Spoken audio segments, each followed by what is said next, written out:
L'invité politique sur Radio Classique et Public Sénat. Plaisir donc, bonjour, bienvenue, nous sommes ravis avec Gilles de vous accueillir ce matin. Soyons taquins d'entrée, il a oublié de vous protéger, Manuel Valls, le PS ne l'intéresse pas beaucoup. Il y a un certain nombre d'individus, d'extrémistes qui ont essayé de prendre d'assaut le siège du Parti Socialiste. Ils ont été très rapidement interpellés. 19 d'entre eux ont été arrêtés par la police.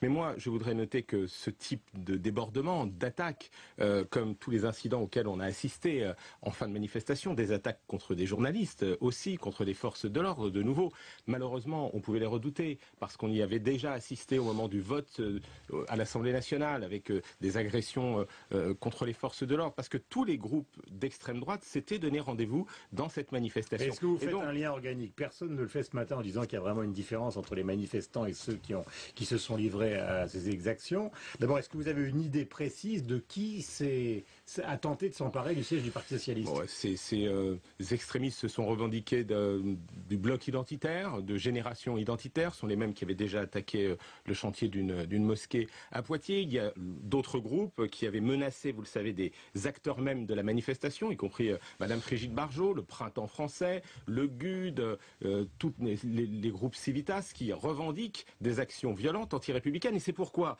moi je demande à l'UMP de cesser de cautionner des groupuscules de ce genre qui s'étaient tous donné rendez-vous dans cette manifestation. Et Monsieur Copé est le premier des présidents de l'UMP, de sa famille politique, à avoir accepté de défiler au coude à coude avec l'extrême droite à plusieurs reprises à l'occasion de ce mouvement. La droite est aujourd'hui buissonnisée. Elle est totalement divisée entre d'un côté une droite extrémisée qui n'hésite plus à défiler avec l'extrême droite, de l'autre côté une droite un peu lâche qui est mal à l'aise, qui n'avait pas appelé à la manifestation mais qui n'a pas le courage de contrer la stratégie de Monsieur Copé. J'ai mis en alerte depuis déjà plusieurs mois contre cette levée des digues entre la droite et l'extrême droite. Et ce qui s'est produit hier est une conséquence. Et M. Copé, de ce point de vue, a une responsabilité. Je voudrais noter aussi que certains dirigeants responsables de l'UMP, comme M. Wauquiez, ont trouvé des excuses aux gens qui ont attaqué le siège du Parti Socialiste. Attaquer le siège d'un parti... Vous alliez porter plainte. Et nous allons évidemment porter plainte contre ceux qui se sont livrés à cette attaque, à cette tentative d'intrusion dans nos locaux. Et donc des poursuites judiciaires sont engagées. Mais quand je vois M.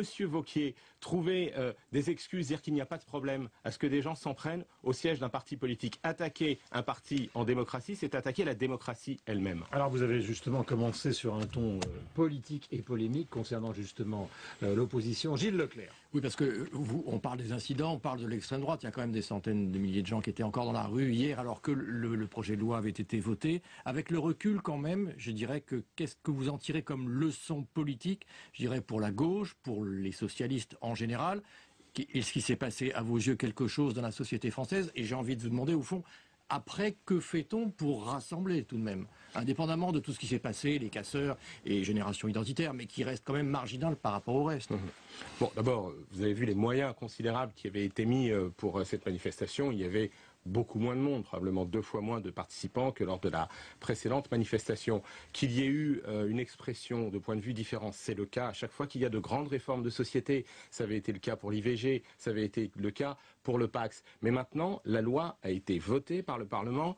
Il n'y a aucune autocritique de votre part sur la façon d'avoir géré ce texte? Gilles Leclerc, c'est une grande victoire politique pour la gauche. C'est le respect d'un engagement qui avait été pris pendant la campagne présidentielle par le président de la République. C'était l'engagement 31. Et moi, je salue la ténacité dont a su faire preuve le président de la République. Le sang-froid, mais aussi la fermeté dans la volonté d'aller au bout de cette réforme. Avec des dizaines d'heures, plus de 170 heures de débat au Parlement. Mais ensuite, il y a une loi qui est validée par le Conseil constitutionnel, elle est promulguée par le président de la République, et la droite ment quand elle fait croire qu'elle reviendra dessus. C'est maintenant la loi de la République, et quand nous faisons avancer l'égalité, c'est toute la société qui avance. Il y a eu quand même une vraie division dans la société, de vrais clivages. Comment peut-on faire pour apaiser ensuite? Et c'est ce que l'on avait dit au moment où avait été adopté le PACS. C'est ce que l'on avait dit quand Simone Veil, avec le soutien de la gauche et contre une partie de la droite, avait légalisé le droit à l'IVG.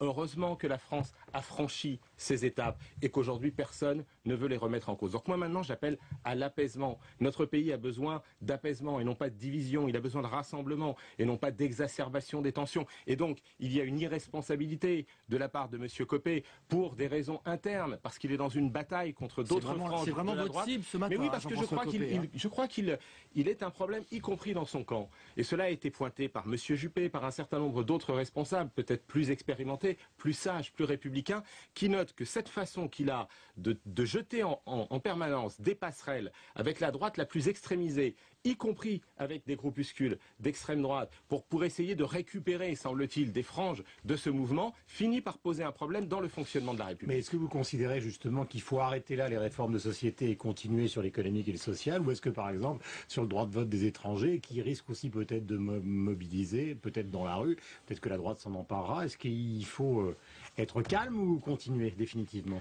Il faut mettre en œuvre les engagements qui ont été pris pendant la campagne. Et le président de la République a dit que pour ce qui est du droit de vote des étrangers, un projet serait déposé après les élections municipales pour que nul ne vienne soupçonner qu'il y a là la recherche de la part de la majorité d'un intérêt électoral. C'est une avancée que nous souhaitons pour des raisons d'égalité, de fraternité, pour la démocratie locale, parce que là où d'ailleurs le droit de vote a été accordé aux élections municipales dans de très nombreux pays européens, c'est un des éléments de l'intégration.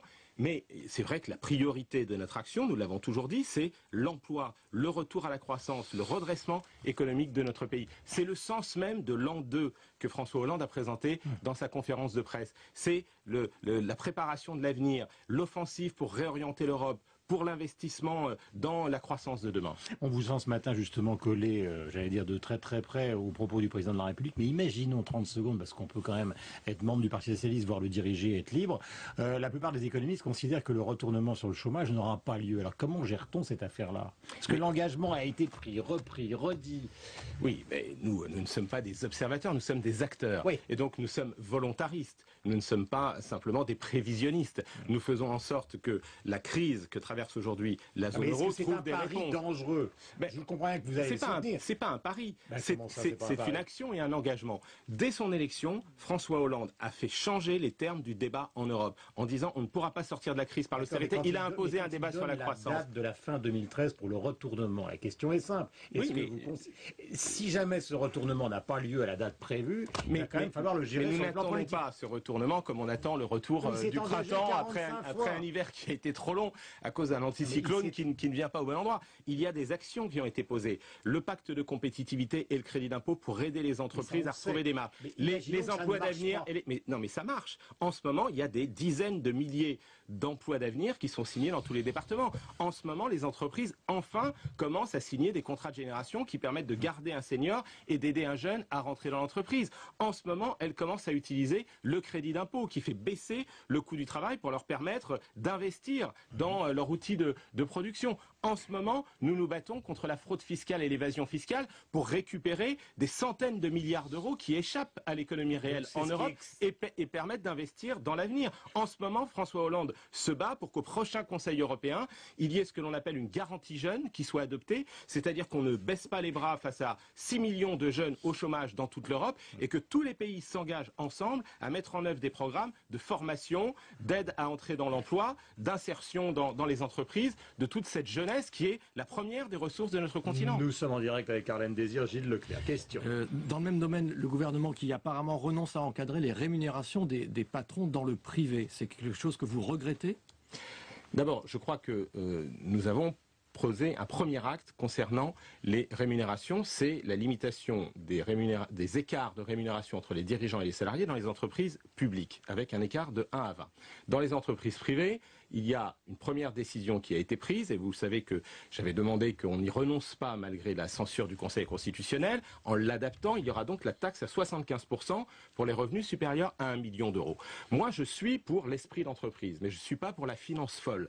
Et je crois que dans ce moment de crise où on demande des efforts à tout le monde dans les entreprises, il faut que les dirigeants comprennent que les rémunérations exorbitantes de 2, 3, 4 millions d'euros, ça n'est pas supportable. Donc vous souhaitez qu'on les encadre? Donc le patronat s'engage à mettre en œuvre un code de bonne conduite. Moi, je crois qu'on ne peut pas exclure de légiférer, en particulier sur une disposition qui est celle du contrôle par les actionnaires des rémunérations des dirigeants, ce qu'on appelle le say on pay. Il y a déjà plusieurs pays, la Grande-Bretagne, la Suisse, qui ont décidé ou qui ont déjà mis en œuvre des dispositions qui contraignent à ce contrôle dans les entreprises par les actionnaires des rémunérations des dirigeants. Je crois qu'il y a un deuxième domaine qui devra être inclus.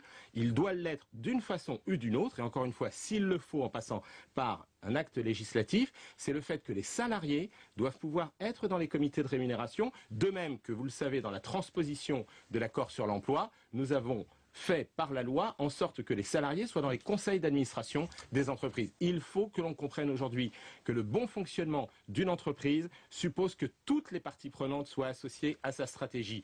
Évidemment, les dirigeants ont un rôle, mais une entreprise ne peut pas vivre sans ses salariés. Et ces salariés doivent être associés à sa stratégie économique, et c'est pourquoi nous voulons qu'ils aient un contrôle, y compris sur ces questions de rémunération des dirigeants. En direct ce matin, Harlem Désir, donc le patron du Parti Socialiste. Merci à vous, bonne journée. Gilles Leclerc, bonne journée. Gilles, on se retrouve évidemment demain. Dans un instant, le rappel des titres.